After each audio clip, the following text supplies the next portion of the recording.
Hello po mga kababayan, kumusta po kayo? Sana ay nasa mabuti kayong kalagayan. Hindi katulad ko na 3 linggo nang may sakit. Kaya hindi ako makapag-buwelo ng salita eh. Ang dami pong mga issue na dapat talakayin pero hindi ko magawa. Ngayon, ang isang sa oras na to gusto kong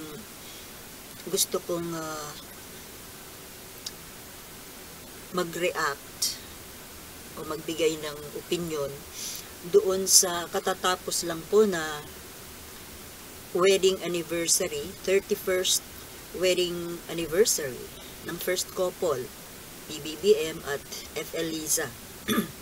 Kung saan nakakita po tayo na nakapost na picture ng mag-asawa na talaga namang very sweet.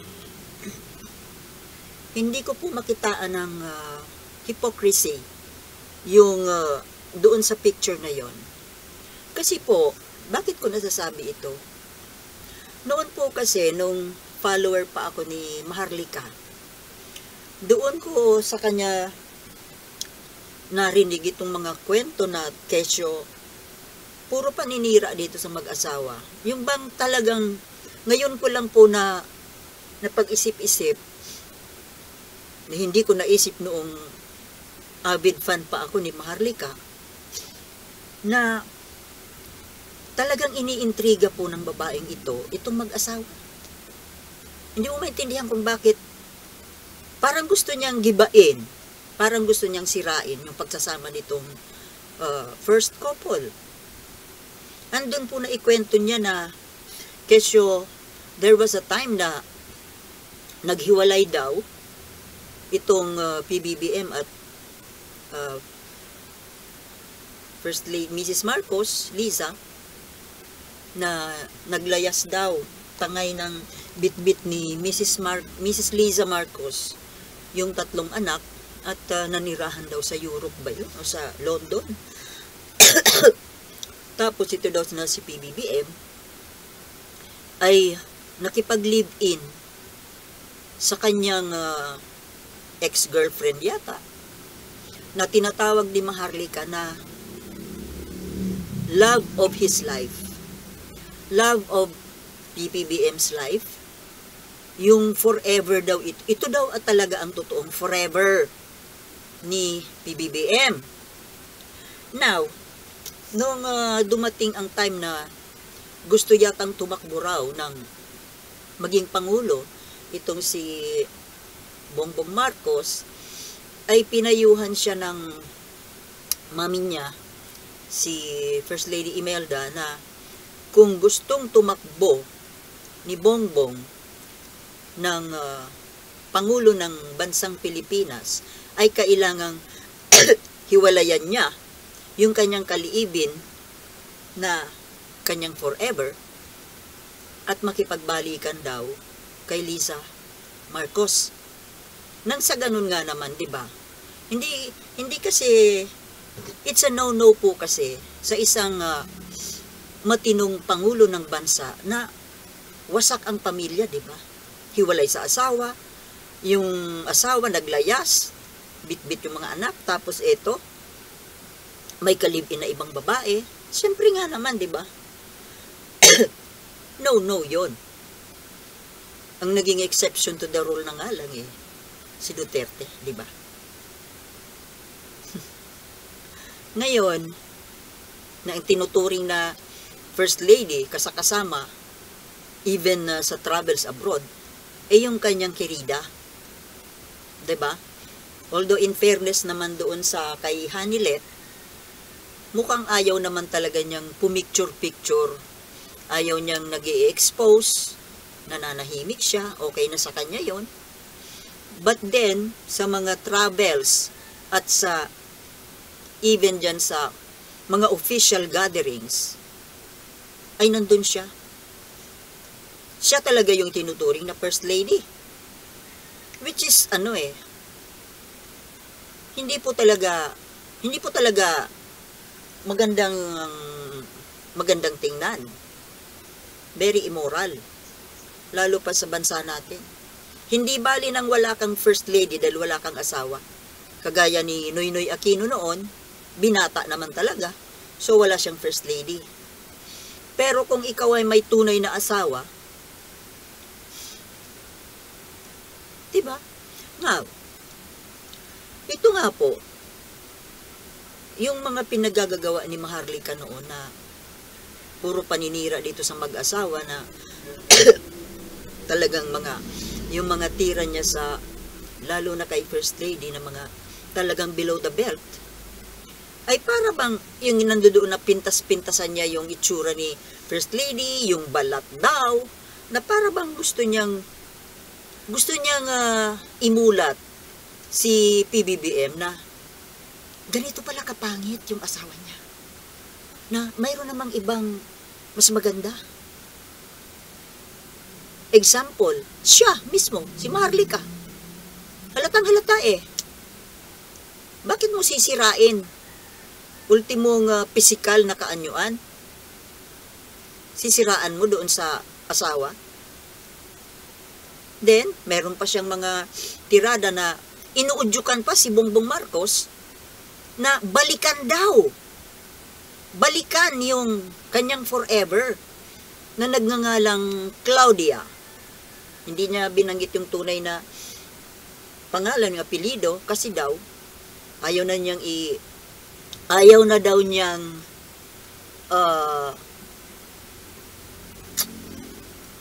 idawit or guluhin yung buhay dahil maayos na daw yung buhay. Yun naman pala. Maayos na pala ang buhay ng Claudia. Bakit mo inuudyukan yung lalaki, si BBM, na iwanan si Lisa, yung wife, tapos makipagbalikan, hanapin daw yung kanyang talagang forever?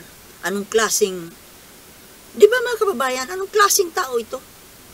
Kaya, yung mga point po na yon, doon ako unti-unti na nagising, na teka muna, ang pinaggagawa nito ni Maharlika, mukhang talagang wala na sa katinuan, wala na sa ayos.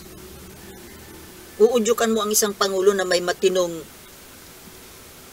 nagsasama na tunay na asawa bilang first lady. Anong gusto yung mangyari? Diba? Sisirain yung pagsasama ng mag-asawa?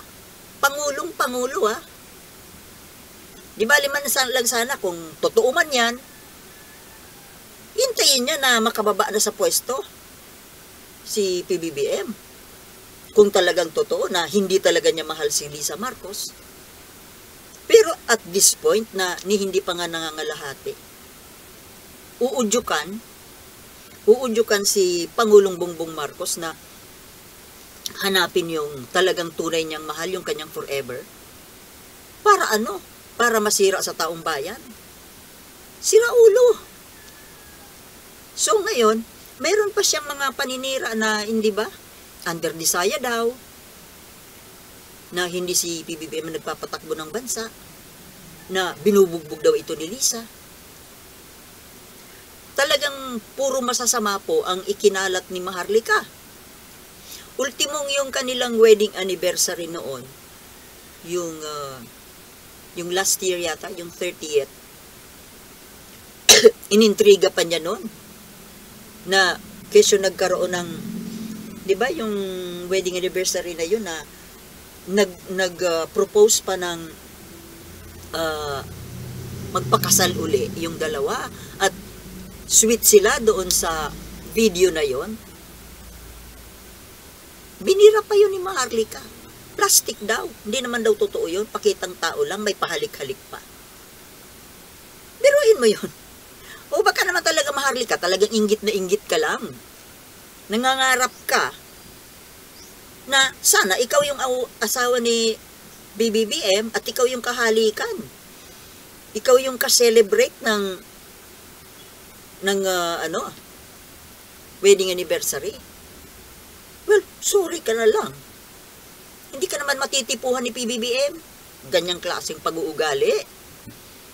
Ganyang itsura, ganyang Everything about you, imposibleng gustuhin ni Bongbong Marcos.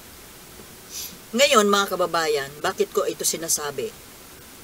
Kasi nga po dito sa yung ipinost doon sa ni First Lady yata ang nag-post doon.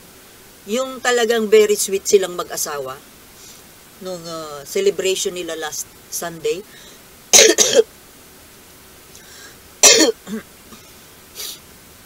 Na yung sweetness nila ay parang genuine naman po talaga. Totoo. Wala akong nakikitang trace of plasticity. Plastic po yun. Or hypocrisy. May word ba na plasticity? Sarili kong vocabulary. So wala po. At ito na nga pong nangyari na tumitrending ngayon na interview ni F. Elisa ni Katunying sa kanya, na naglabas siya ng sama ng loob dahil doon sa mga paninira ng pamilya Duterte dito sa kanyang asawa. Makikita mo naman po na talaga, mahal naman niya yung asawa niya. Ipinagtatanggol niya.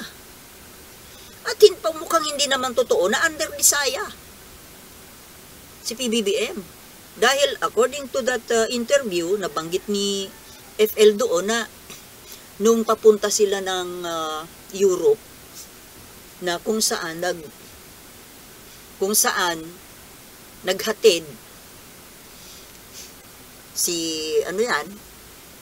si Sara Duterte, na yung inisnap, dalawang beses ng pagpunta nilang ng abroad na iniisnab talaga ni First Lady. Tapos binulungan pa daw siya ni BBM na behave. Wala naman kasi. Kung under Disaya yun, pagsasabihan niya ba yung asawa niya ng behave? Behave behave. Alam niya nga baka umiksena si F. Elisa. Pero, siyempre naman, hindi naman ganun kagarapal ang, wala namang marunong naman kumilos ng tama itong si First Lady Liza. Kaya nga hanggang paisnab-isnab lang siya, hindi na lang niya pinansin. Kahit sino naman po mga kababayan, kahit sa akin man mangyari yon, asawa ko, publicly sisirain ang kung anong lalaitin, aalipustain, natural.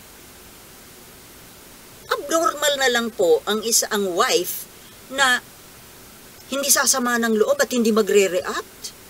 Hello. Tapos ngayon itong mga anti-Marcos, mga DDS na ito, para bang gusto nila wag lang mag-react, makipagplastikan. Sorry na lang kasi hindi plastic si First Lady Liza. Sinabi niya, hindi siya hypocrite. Kung ano yung nararamdaman niya, yun na yun. Hindi siya magpa-plastic. Kahit ako po ganun din Ang hirap-hirap po sa akin ang magkunwari, magplastic.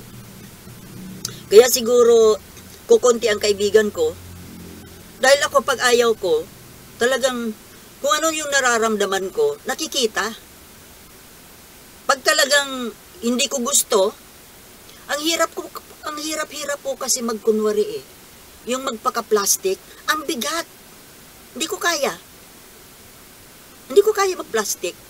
Kaya para sa akin, hindi bali na po na dadalawa tatlo ang kaibigan ko. I'm not for the quantity. Kaya maraming hindi sa akin sabi nung kapatid ko, kaya wala kang kaibigan.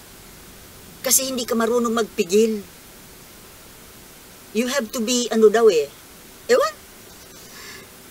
Siya kasi, yung kapatid ko, sa sales po siya. Ang profession niya sa sales. Natural.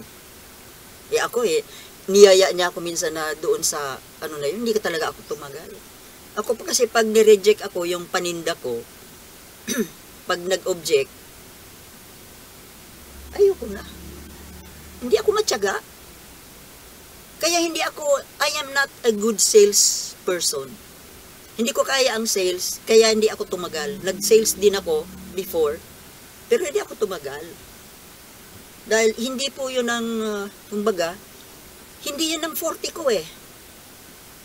At ako, sasabihin ko na rin, I'm truthful sa para sabihin na, mahirap ako makipag-teamwork. Mahirap ako, ganito ako eh. What can I do? Hindi ako pwede sa teamwork. Kasi, pag may mga kumontra, pero ako naman po, madali ako makaintindi kapag mali ako. Talagang kung hindi acceptable yung mga proposal ko, natatanggap ko yun. Pero yung hindi ko lang po kasi matanggap, yung alam kong tama ako, pero pilit kinukontra. Na nagiging unreasonable ang mga, yun po ang kinaiinitan ng ulo ko. Hindi na ako, ayoko nang makipagtalo pa ng pangmatagalan. Kasi para sa akin, it's just a waste of time and energy. Ako kasi, pag nakita ko ng isang proposal ng isang ka-teammate, okay yan. Okay yan. Hindi na ako magpapakamagaling pa na ako kontra-kontra. Hindi ako ganun eh. If it's a yes, it's a yes. Wala lang mga bula-buladas pa na kung ano. Kaya hindi ako pwede makipag-teamwork, kaya ang trabaho ko, okay sa akin, yung solo lang ako. Solo lang ako. Kagaya ng pagbablog, solo ka lang. Walang mga, you know, ang kapatid ko kasi ang plastic eh. Ang galing mag-plastic. Natatawa ako. Sabi ko, ano ba yun? Ba't ganun? Kailangan magpakita ng maayos na mukha sa kapwa mo. Kahit na parang nababalahura ka na. Talagang ganun kung gusto mo makabenta. Hello? Di bali na lang. Kikita ako sa ibang paraan. Hindi sa parang basta ganun. So, yun nga po. Naiintindihan ko ang feelings ni First Lady Liza na yung pagpapakatotoo. Tama lang yun. At least, yung asawa niya, si PBBM, magaling mag-plastic. I don't believe na hindi nasasaktan yan. I don't believe na pagdating sa gabi, pag silang dalawa na lang mag-asawa nagkukwentuhan, imposibleng hindi yan maglalabas. Nasaktan ako. Kaso, kailangan niyang makipagpolitika. Politika eh. At syempre, medyo tama naman po yung ginagawa ni PBBM dahil politika nga eh. Just to avoid conflict. Pero may ano yan. May something yan na talagang nakaplano. Hindi. Ang tanga mo naman kung hahayaan mo na lang forever na ikaw lalait-laitin, alipustain. Ibang pamamaraan siguro ang hindi natin alam kung paano ni PBBM babalikan itong mga nang alipusta sa kanya. We don't know kung anong strategy yon. Ang alam ko lang, ang taga-kalabit ng gatilyo, itong asawa. After all, nagpapakatotoo lang siya. Hindi siya plastic na tao. So, support ako kay Attorney Liza Marcos. Okay yan. Diba, mga kababayan? So, as usual, hanggang dito lang po, napahaba. Akala ko 10 minutes, sabi ko 10 minutes lang ako na magsasalita kasi ang lalamunan ko nga ang problema ko. Pero ito, umabot na ng 90 minutes. So, siguro, sige po mga kababayan, nauubo na naman kasi ako eh. Pag dito nung matagal ako nagsasalita, inuubo ako. So, gaya ng dati, mahalin po natin ang ating bayan dahil ito na lamang po ang ating nag-iisang tahanan.